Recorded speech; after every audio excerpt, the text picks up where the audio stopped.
This is the Hey Ed YouTube channel, and I am your host, moderator, and all-around nice guy, Edward Anderson. Okay, so I'm not a financial advisor. Don't construe anything that I mention in any of my videos as financial advice. Always do your own research before doing anything with your money. And today, I've got yet another video in my trading tricks series where I teach you little tricks of the trade when it comes to trading. And today, we're going to be talking about shorts and short squeezes.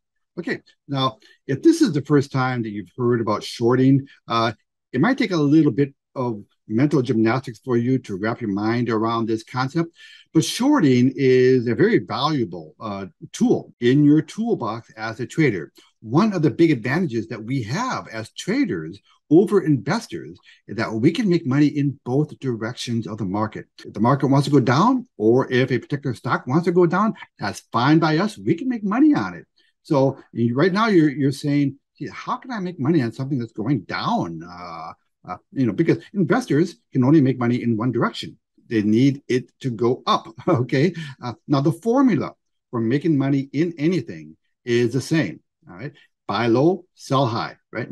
Now with shorting, what you're doing is you're doing it in reverse. So when you're shorting, you gotta take your mind and flip it upside down. Okay. You've got to think of the whole strategy in reverse. With shorting, the way you make your money is by buying low and selling high, but we're doing it in reverse.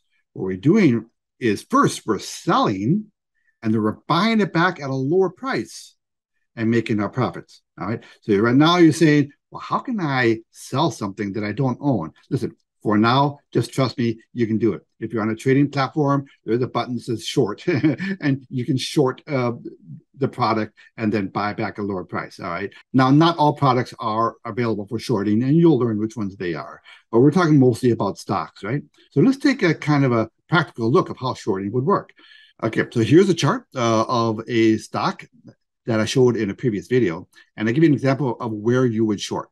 Okay. And now in this case, you're looking for a break below that support level of blue, and then you would short it. And then, normally when you go long a stock, you would set your stop below where you purchased it, right? And that's a protected stop. Now, when you're shorting, you got to do the opposite. You set your stop at the nearest resistance level instead of support level. All right, remember, you have to think of things in reverse. And then as this guy goes down, you're making money.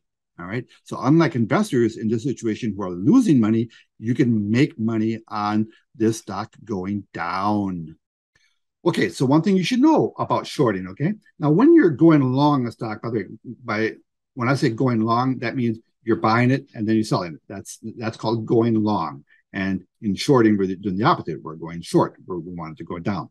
When you go long a stock, you buy it and you own it. The way you make money is by it going up. So how much can you lose? Well, the maximum you can lose is 100% of your money, right? Your stock goes to zero and you lose all your money. Okay, so the maximum you can lose is 100%, unless you're margin, but let's not get into that. But the maximum you can lose is 100%. You buy your stock and it goes to zero and you're out all of your money. Not with shorting. With shorting, in theory, the amount of money you can lose is unlimited. Because when a stock goes down, it can lose 100%, boom, you're done. But when the stock goes up, it can go up 100%, 200%, and more, right? In theory, the amount of money you could lose is infinite, okay? Because it can go and go and go. So shorting is considered a more aggressive and riskier strategy, but it doesn't have to be, right? If you're using stops, right, you are determining where your risk is.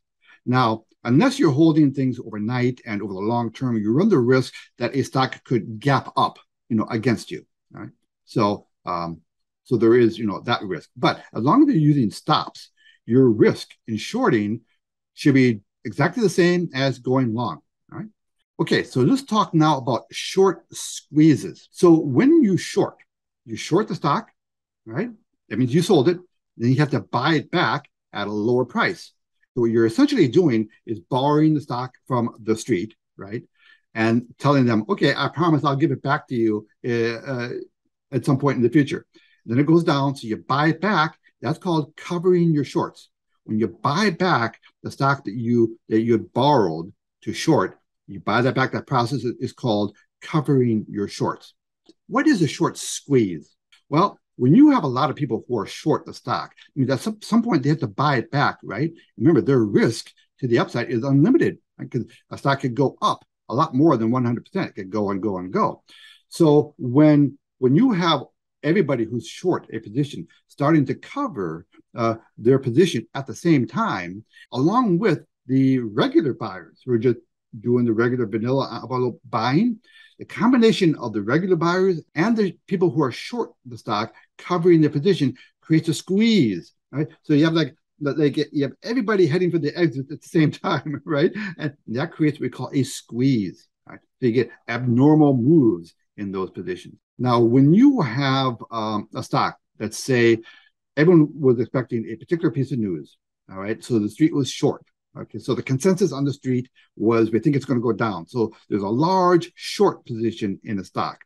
All right. Well, when you get an oops piece of news, the news is completely opposite of what everyone was predicting, then the shorts run scared and they're in a hurry to cover their position because the more that stock goes up, the more money they're losing. And that creates a short squeeze because you're getting panic buying by the shorts and you're getting enthusiastic buying by the regular longs, right? What does a squeeze look like? Okay, so here's an example of a stock recently where it had been going down and it had been channeling for a long period of time. And then when it broke out of that channel, remember, channels are powerful, right? Well, everybody who was short this guy right here should have been sweating bullets, okay? And then sure enough, the next day it gaps up, has a little bit of pullback, but the real squeeze happens on this day. And look what happened. Boom. This little bar right here, that is a short squeeze. Now, remember, when it broke out, this particular stock was at around $7, all right? But in a matter of a week, this thing ran up to almost $30. So if you're short this guy, you are losing money in a very big way. At some point, the shorts, they have to sell. So this is what a short squeeze looks like. Okay, so one strategy that traders use is they look for stock to have a big short interest out there. And there are websites out there that can show you the amount of shorts that are percentage-wise in a particular stock. So they follow that stock and they wait for a piece of news that's going to reverse that stock. That's a very legitimate strategy. And then what you do is just keep tabs on them, man. And then occasionally, one of them will get that piece of news that's going to make that thing skyrocket. And so, this could be a very profitable strategy for you. Keep a short list of stocks with a very big short interest, right? Because those shorts, at some point, they have to cover, right? Now, you don't go long that stock just because they're shorts, right? That stock might be going down for a very good reason. But you still keep tabs on them for a surprise reversal. And those surprise reversals can be very powerful. But what you want to do is try to catch it early. Find a nice channel or something like we just looked at in that last chart, and then set your buy, and then get ready to make a lot of money real fast. So these things don't happen every day, but they do happen enough that you can make a lot of money. Remember, as a trader, you don't make your money consistently. You make your money in spurts. And every once in a while, you get that monster trade. And this is one way to find those monster trades. Look for stocks with big short interests, all right? And then look to trade the opposite side when it's triggered. Don't just go long something because it has big short interest. You want to wait for the triggering event where the shorts are going to have to cover and creating the short squeeze. So be patient. So that's a very legitimate strategy for day traders to use, is look for stocks with big short interest and then trade the opposite side. So again, if this is the first time you're hearing about shorts, it can be a little difficult to wrap your mind around the concept. Just watch a bunch of other videos. I want to try to keep this short and learn about shorting. Shorting is a very valuable technique. You can make money in both directions. And if you want to go long, you can use the idea of shorting in reverse, right? You say, look for the possibility of a short squeeze. All right, so I hope I didn't confuse you too much. I hope I was able to convey the concept of shorting and short squeezes. Please make sure you like this video, and please also give me a comment. Comments help the algorithm as well. So, and check out my other trading tricks videos. I've got the playlist. Edward Anderson signing out. Copy that.